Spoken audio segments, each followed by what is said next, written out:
What I want to talk about today is time management, or what I say is self-management in the given time. I was having a conversation with one of my clients, and he's a very aware person, very tuned in, knows he needs to focus on the strategic side of things as well as day-to-day operations. And he told me that, Shweta, I just need to reset because I think I've been regressing as far as my self-management is concerned in the given time.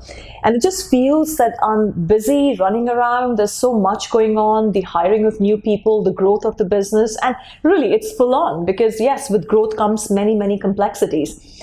And I heard what he was saying, and I did empathize because there's actually so much going on, and I'm sure that would be the case in your business as well.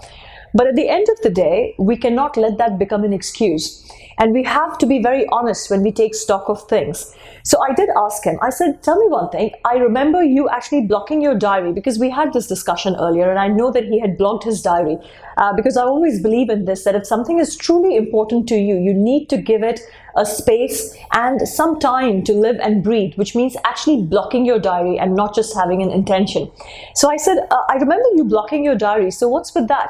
He said, yeah, I know, it's still there in my diary. It's on Tuesday. And I said, what does it say?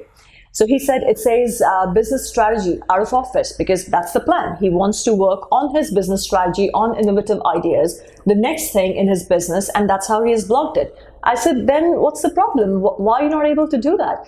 He said, because, my team comes and they say, oh, we can see that, that day you don't have any other meetings. Is it okay if we block this client meeting? Or is it okay if we block this fire extinguishing meeting? Whatever it is, right? The day-to-day, the meetings. So it just gets eaten into that. And I said, that's interesting. So I said, and how would you rate yourself in the sense that how much are you protecting that time? He said, no, I kind of just look at it and say, okay, then let's have this meeting. And I've done that now 3-4 times. And at this point, what I want you to really reflect on is that, true communication is the response that you get. It's a fundamental thing. How you are getting response from your team, actually it's a reflection of what you are communicating to them in the said spoken words or unspoken words. And just because in this case my client agreed to these meetings to be getting into his pristine Tuesday, team was like, that's okay, that's actually his free day, we can actually let other things sit there.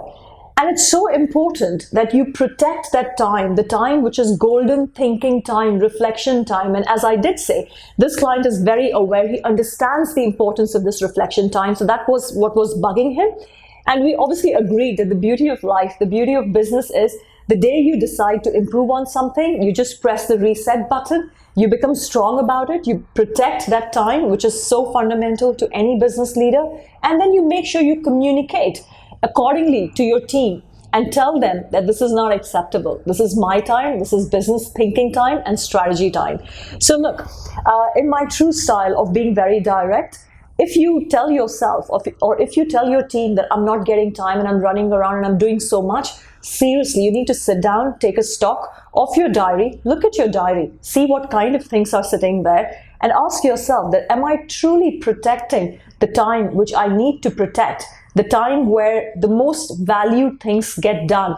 Because at the end of the day, what you are telling your team through spoken, unspoken words is how they are responding and respecting your time.